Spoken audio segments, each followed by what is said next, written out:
Seguimos con más en Conexión B, análisis, entrevista. Vamos a entrar a temas que tienen que ver con la economía, con el mundo de las finanzas globales. Ojo, este es un tema global que nos puede impactar a todas las economías del mundo y viene de China porque en los últimos días se ha estado hablando de la inmobiliaria más grande de China. En un momento más nos va a decir Celso Eric Garrido del Castillo, analista de NB Noticias, sí es también la inmobiliaria más grande del mundo o no, ese dato ya no lo tengo bien registrado, pero sí la inmobiliaria más grande de China, Evergrande, que está al borde de la quiebra, y esto pues implica toda una turbulencia económico-financiera a nivel mundial. Celso está aquí con nosotros para explicarnos de qué se trata toda esta situación. Mi querido Celso, muy buenas tardes. Muy buenas tardes, mi estimado Jorge Luis. Qué gusto saludarte a ti y a toda la audiencia de Conexión B en la cadena de los verdaderos éxitos en Mar FM. Oye, sí, vino desde el lunes, nos amanecimos con esta turbulencia, como tú dices.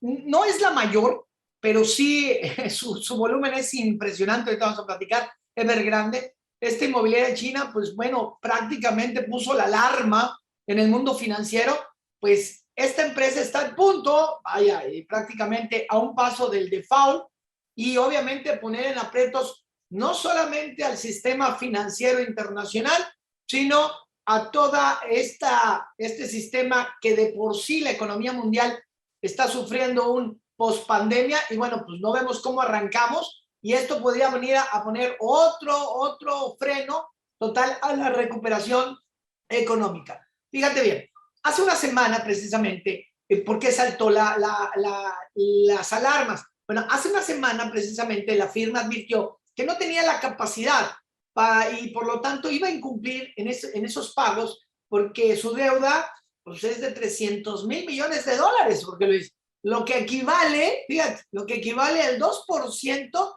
del PIB de China. O sea, estamos hablando que es impresionante el tamaño de la deuda.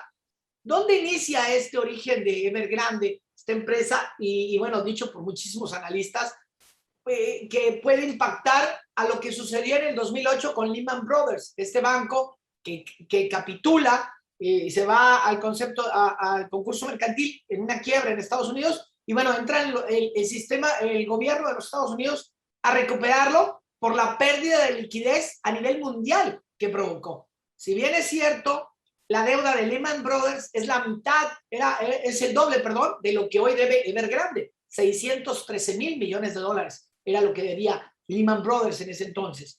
Pero bueno, en 1996, al origen, vámonos, en 1996, Xu Jian, que es el dueño de Evergrande, quien fue alguna vez el hombre más rico del mundo, tiene más o menos en ingresos, en primas estimadas, un ingreso de 9.820 millones de dólares, cifras más, pesos menos.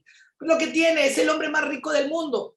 Y obviamente nace con una idea de una constructora para complementar, obviamente, la expansión de los ingresos de los chinos en la clase media y darle estos edificios multifamiliares, por decirlo de una palabra, con una mejor perspectiva de nivel, dado que pues empiezan a tener en ese año, pues a ver el boom de inmobiliaria en China. Y bueno, ¿cuántas proyectó, cuántas construyó? 12 millones de viviendas, Jorge Luis. Si lo vemos, oye, ¿cuántos 12 millones de vivienda?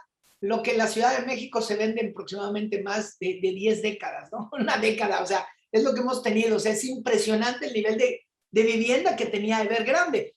Y obviamente empezó a diversificarse. Una empresa que empieza como constructor y empieza a tener tantos ingresos, pues diversifica y se meten en la automotriz, se metieron en la energía de autos, sector turístico, tienen un parque muy famoso que es Fairland, que es el más famoso de Evergrande de China, uno de los parques que le hace la competencia. También tienen en aspectos de la salud y hasta un equipo de fútbol muy famoso, el Guangzhou, ¿no? de China.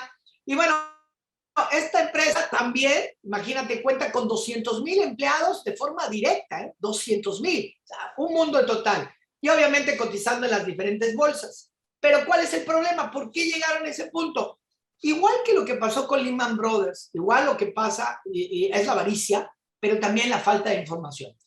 Prácticamente estamos diciendo que hay un apalancamiento excesivo. Es decir, pidieron más crédito del que ellos podían solventar y cubrir dado su flujo de efectivo.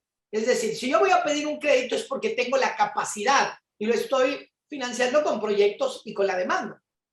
Pero aunado a la crisis del COVID, lo que vino a catapultar, fíjate, el control del gobierno, porque desde hace años a Evergrande tuvo varios problemas y varias quejas. De hecho, hay un documental muy bueno del sector inmobiliario en China, porque vendían los apartamentos, de estos apartamentos sin terminar, y al final no los terminaban nunca. O sea, te vendían el cajón, el huevo, todo por fuera perfecto, pero por dentro no. No sé si alguna vez has visto aquí en obra pública, casi no sucede. Pero bueno, entonces así los vendían y obviamente el gobierno reprime a Evergrande y le dice, no vas a poder vender nada hasta que estén 100% terminados. Y obviamente se apalancaba mucho del famoso, de la preventa, y con eso podía tener flujos. Pero cuando le cortan eso, y aunado a que el COVID pues viene a rentar, pues trajo una hecatombe que sus finanzas pues se declaran en que no tienen la capacidad para tenerlo.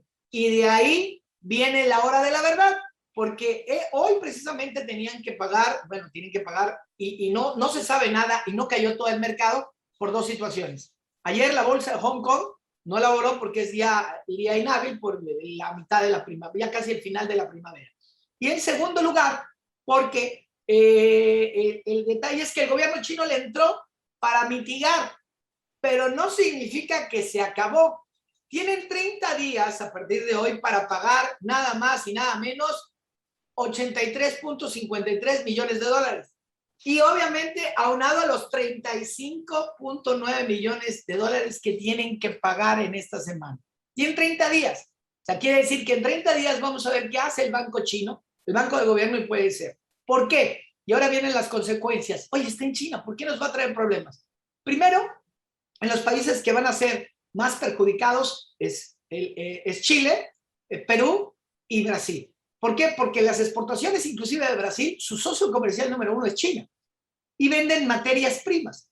Chile es conocido por ser la mina de cobre más grande del mundo. Y entonces, ante esto, imagínate que el que te demanda mayor producción hoy te diga, ya no voy a poder construir porque no tengo dinero para construir. ¿Quién me va a financiar el crédito? Ya no tengo crédito, tengo que cobrar para pagar. Pero ahora tengo que cobrar, vender y generar otros ingresos. Por lo tanto, su consumo de materias primas se va a ver descendido.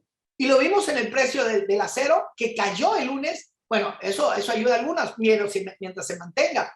Sin embargo, si no hay compra de activos fijos, Jorge, esto va a parar la liquidez. O sea, no es solamente que no le deban a los bancos. Qué bueno, los bancos se van a quedar sin que les paguen, no les pasa nada. No, porque si ellos no tienen dinero, tampoco van a prestar a otras empresas. Entonces, el problema aquí no es solamente, es un efecto dominó, porque va a extenderse en todo el mundo, pero sobre todo porque es más grande que Lehman Brothers, porque es a muchos proveedores les debe Evergrande, a proveedores locales, proveedores de consumo, de venta de ferreteros, le debe a bancos chinos, le debe a bancos internacionales, o sea, a BlackRock, o sea, debe en todo el mundo. Y eso va a traer un problema de liquidez. Ese es el problema, Jorge Luis.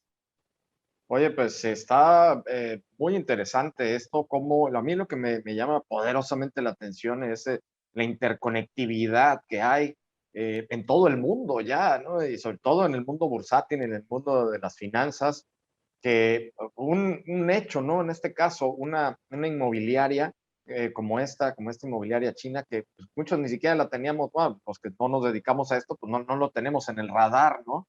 Y que de repente esto desate una turbulencia y un desajuste y una inestabilidad financiera en todo el mundo por esta cadena, ¿no? Se va haciendo esa cadenita, ¿no? Las famosas cadenitas, ¿no? Es que si ya no me pagan, bueno, yo no tengo cómo pagar, y entonces si no me pagan, bueno, yo ya no tengo cómo producir, y todo esto, pues, afecta directamente a las economías. Y a ver, Celso, te pregunto, ¿a nosotros los mexicanos nos puede afectar sustantivamente esto de Evergrande o no?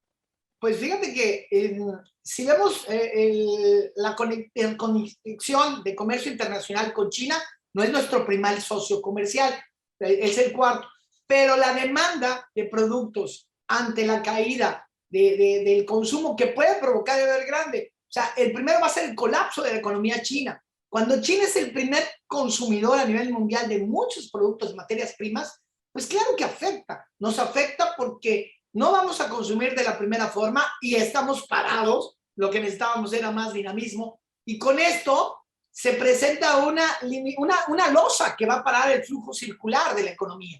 Entonces, nos va a ver, claro que nos afecta. Si no, el lunes ve cómo cayó la bolsa. Tan solo por eso, o sea, desde el lunes empezó a caer la bolsa y nos afecta de esa forma, en la liquidez. Obviamente, en los mercados internacionales todos dirán, oye, pero pues no va a pasar nada, ¿no? Porque esto es a grandes niveles. No, no, no. Si no hay dinero en el mercado, no hay inversiones. Es una lógica. Las grandes inversiones requieren capital. Y si los capitales hoy van a estar limitados porque va a haber una aversión al riesgo, no van a querer invertir. Ese es el problema que nos puede suceder a nosotros. Que muchos inversionistas que a lo mejor conteniendo algún proyecto de inversión, inclusive en la península, en Cancún, en otros destinos turísticos, hoy se reserven a decir, no voy a darte la liquidez porque estoy revisando el tema con Evergrande. De ahí el problema, Jorge. Ese es el problema hoy. Pues ojalá que esto no nos impacte y sobre todo que no frene la aceleración económica, porque necesitamos que se acelere incluso la economía a nivel mundial. Venimos de esta pandemia que pues, nos sigue golpeando y esperemos que no afecte de manera importante aquí en nuestro país. Celso, pues como siempre, muchísimas gracias por el análisis.